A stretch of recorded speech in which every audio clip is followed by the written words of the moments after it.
So my name is Arnold. I'm the CEO at Gen.G, and so I kind of spend my time around running a lot of our business and operations. And yeah, I guess I'm in a lot of meetings, a lot of time, and I try to be more present and travel a lot more these days, I think, and meet more people in person. Okay, so the League of Legends division just won 2 LCK titles this year. How do you reflect on the league performance this year? Yeah, I think on the league side, we didn't quite have the end of the season that we wanted with Worlds, so that was a little disappointing. But I know that in terms of the players, the staff, the coaches, they really tried their best to try to really make it work. And I want to just thank them for an incredible season. Just the amount of growth that I've seen in the players individually has been really great to watch, especially behind the scenes. And so, now that we're approaching a new season, we're going to have to really try to figure out how we can learn a lot more, a lot better, and show kind of better results than even this year, which is a very high bar, right, with back-to-back LCK champions. So I think it's going to be a big challenge this year. And I'm really excited about what the season has to have. That's why you build a super team, right? I don't like the term super team because they always say super teams don't work. But I think of it as it's pretty funny. We, like Canyon, King, every year we make a list of draft list and scenarios of who we can get. Right, and even earlier this year, or not earlier this year, the beginning of free agency, we assumed it was Canyon or Keen, not both. We just didn't think that was possible. When the market shaped up and we saw the opportunity to do it, it just felt like we had to at least try. I mean, that's one of the things that we are very transparent about with players like Chovy, who's really trusted in us. I think he's now signed with us longer than a lot of other teams that he's been on. I think the biggest thing is what we've promised him was we're gonna continue to give you as many chances as we can to try to win, right? And for us, when we saw this opportunity, of course there's a lot of risk, just like any other year, but it's just something that I really wanted to see. And personally, I'm also big fans of all of those players, so I'm really excited. How do you convince Chovy to renew the contract with you guys? Can you share any details? It was always a lot of competition for Chovy. Actually, no, there's a lot of competition for all of our players, especially because many of our players, even from last year, have been so successful and done so well, and their reputation is incredible. I mean, that's the other part that maybe a lot of fans don't know is that. There are players that are, I think, last year and I think going into next year as well, all of our players are so unselfish that they really bring positive team influence, right? And one of the things I actually want to thank even Ruler and just see he's left at Gen.G was that he was always so professional. And I can kind of see the echoes of that still, and that imprint on kind of what our expectations are, what kind of players we like to bring onto the team. And I think that's the one thing that I really respect about last year's team. Going into this year, it was hard. It was hard. We have the SFR that's coming into effect. So we kind of have a overall limit on what we can do. And we basically worked with the team to show them that we're going to really build a really competitive team, and that they can all work and come and play together, and that we're going to give them and make sure that they're bought in for all of the decisions that we make with the team, right? And I think that really helps. Okay. Did you mention the financial requirement? What's the name of it? The SFR. SFR. Can you talk about it? And do you think it will help with the economics of LCK? It's coming in, so the SFR is basically a way to create a more sustainable cost and revenue structure, right? Where it has a certain limit on what players' salaries not individual player salaries, but what a team can spend into making a competitive team. And the reason why that's helpful right now is because all of the revenue combined, created by the teams, by the league, is not even, it's like not even half of the cost of running a team, right? That doesn't work, right? It's just not gonna sustain itself, right? If I say, you know, I really want a coffee and I want to make a amazing coffee and I sell it to you for $1, but it costs me $2 to make the coffee, it doesn't work, right? It doesn't matter how many coffees I sell, it just doesn't work. Right. And so this is kind of the first move that the LCK is making. A lot of the lessons were learned from the LPL to try to create a more sustainable league. So I think long term it's going to be great. At the same time, we can't just cut our way to success. We need to find new avenues of growth. So I think creating more partnerships with Riot to create more digital goods, making sure those are advertised and used within the game. I think those things are going to be really, really important for a long-term, sustainable, healthy future for the league. I remember last year you were on Monty's show. You were saying like LCK has to take more risks. Do you think things have changed? I think the LCK is beginning to take more risks, right? They're trying new formats, they're integrating more co-streaming. A lot of these things I think are really driving value. Now, what the LCK does a great job is I'm one voice, and I'm probably a more risk-taking voice, because I'm a startup, we're a startup. And that's just how I am, I'm just like that. Versus, you know, maybe some of the other organizations are a little more conservative, so they don't have as strong of a desire to take these kinds of risks and be more proactive. But my view is that unless we change the core fundamentals of the business, even if we have a great product right now and a great show, it's not going to last long term, right? It's like saying, I'm going to make much better coffee for you, but still lose money on every coffee.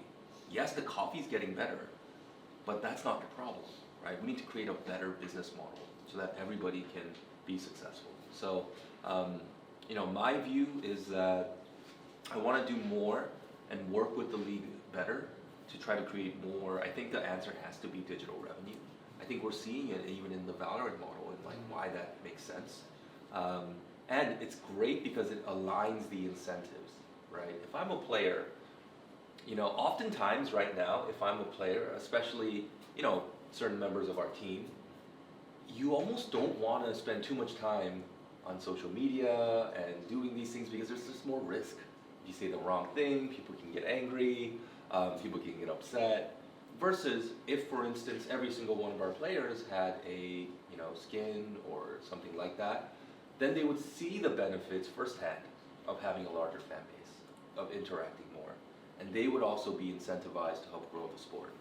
Okay, so you really like the VCT model, right? Oh, way better. Way better. Way better. So it was the first year of VCT Pacific for you guys, right? So how is the experience so far? Like?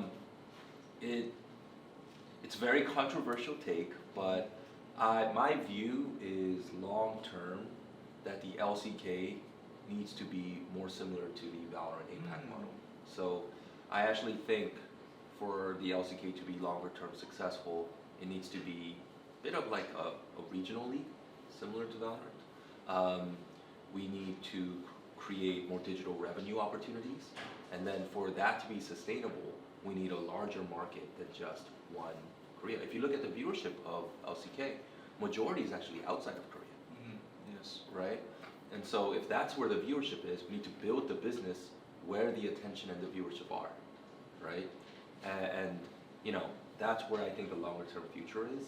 And I think if we don't make the right decisions right now and make the hard choices right now and take some of these risks, we could see a future where we just, you know, stop growing and then have to like, you know, make the league smaller, similar to what we're seeing, let's say in a market like the LCS. That's why we see the Pacific League for League of Legends. They are taking all the leagues, right? Are you saying LCK has to be part of the Pacific League of Legends League? If I could, my view is that longer term, that's a healthier business.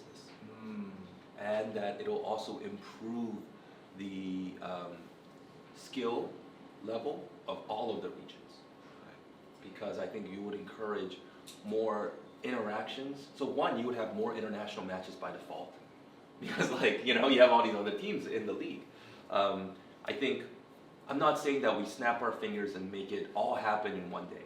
But what if, for instance, we created a playoff format where, the top teams in, the Pacific were also part of a playoff series, right? Like, there might be ways to do this and softly integrate it and test the right model without destroying the current strong momentum that we have. So for me, I know it feels weird to suggest something like this when things should be good and viewership is up, but I think it's often more dangerous when things are going well because you just get very complacent and think that, oh, it's always going to just be like this, versus when things are going well, you want to take these risks because you can actually bear the loss if it doesn't work.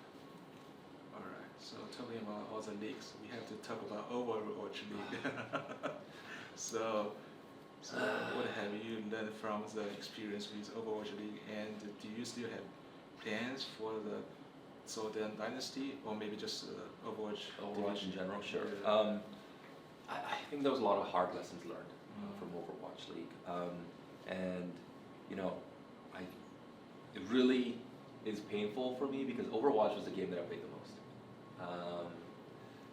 and it was one of those that I also felt a really deep personal connection to, and unfortunately it just didn't work out. And now I think that that Overwatch League is no longer. We are trying to figure out what we want to do next in Overwatch. I think right now we're looking at some amateur rosters and amateur teams. So definitely not at this pro bigger level that we did historically.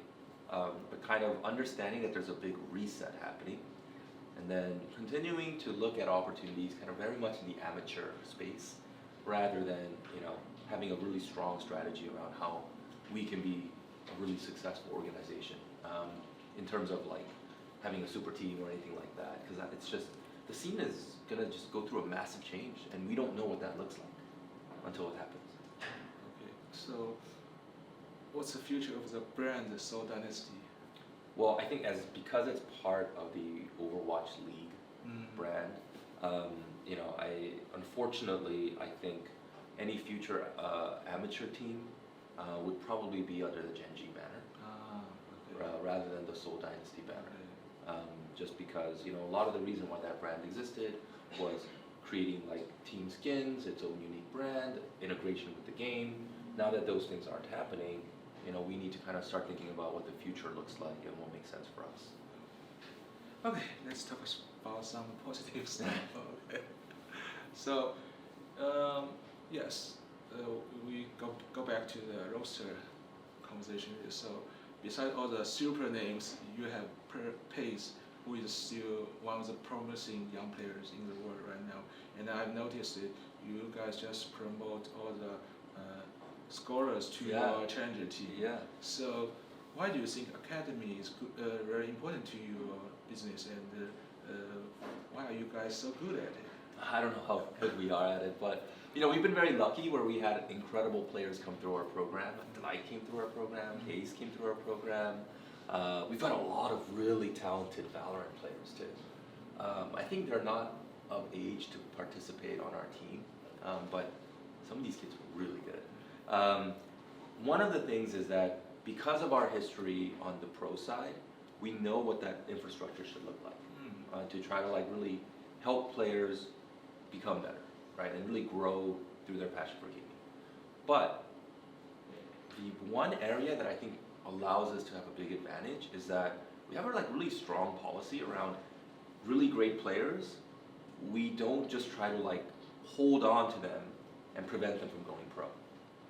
Because for me, it's better to be, I guess, long-term greedy rather than like short-term greedy. What I mean by that is, if a player knows that, hey, I come to Gen.G's academy, and if I get an offer from another org and I can become a pro, they're gonna let me go, right? Of course, there's some negotiations and all that kind of stuff does happen, but we've never stopped somebody from being able to become pro and make a great living for themselves, right?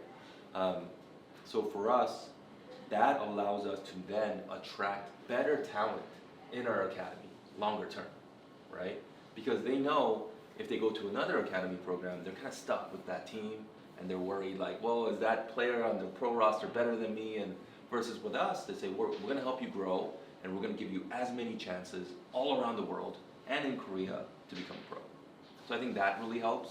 And then finally, just our coaches, like across the board, are some of the best coaches in our academy program. And we're also linking up to create more integrations with our pro team as well. So having a little bit more independent analysis, and a lot of that's coming from our academy as well, but with our pro team. That has been something that we're working on going into next year, that we're really excited about it too. Okay, now you are in Shanghai with players. Is Chovy here yet? No, I think he lands in like a couple hours. Oh, okay. 2 to 3 hours, yeah. So it's really big news to the Chinese fans. I know, I was surprised. I was surprised by like how many fans were excited. I was, and I was like, that's so cool. Yes. So why you guys take this event, Shanghai Masters, so seriously and take Chovy to Shanghai? Well, I think one,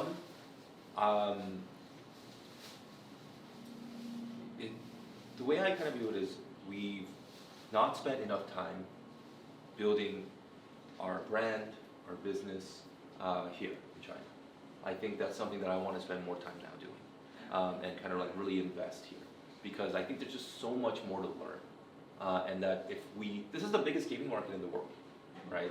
The biggest esports market in the world. Then the fans are some of the most passionate fans I've ever seen.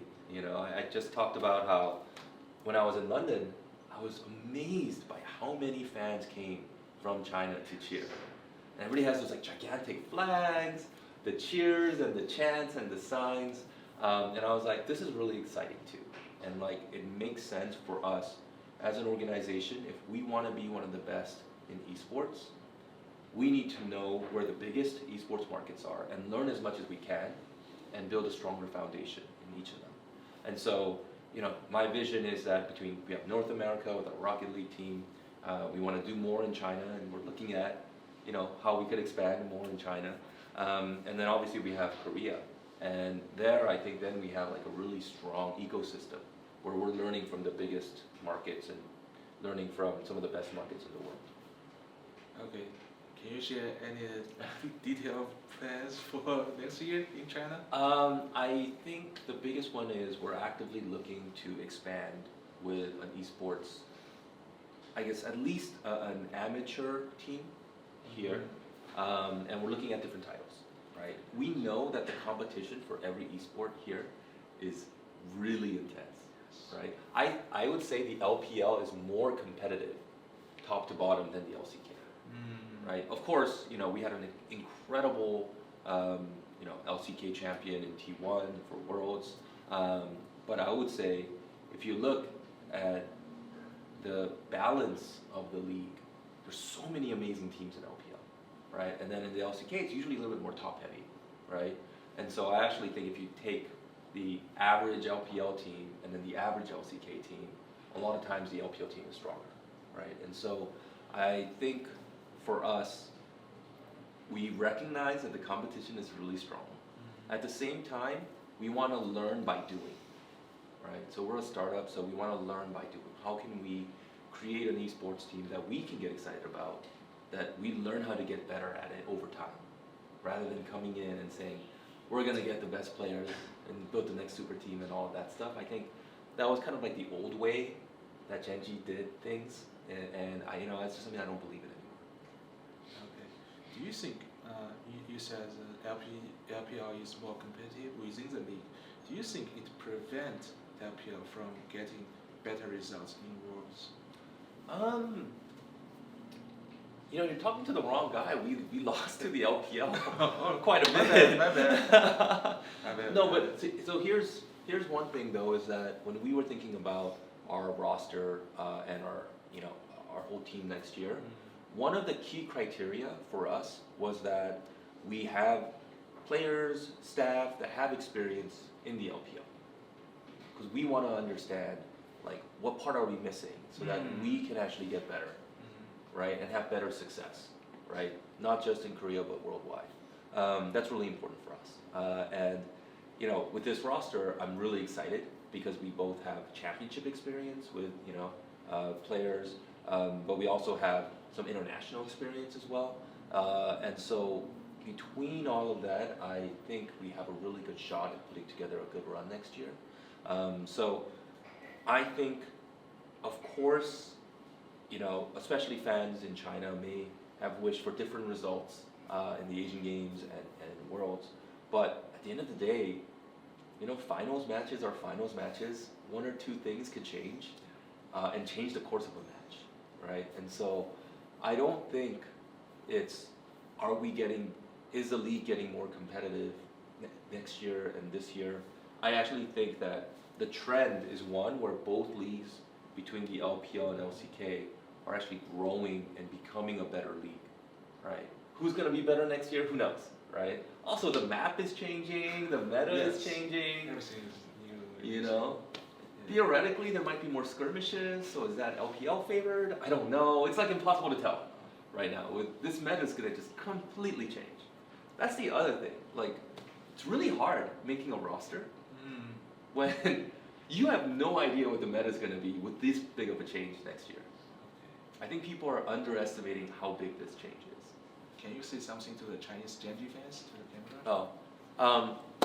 I'm so excited to be here, and just the outpouring of support and excitement for our team to be here, I'm really thankful for. And going into next year, I want to spend more time here, hopefully get to meet more of the fans, and try more of the amazing food that I get to eat. And I'm so excited, and thank you for all the support through all of the years.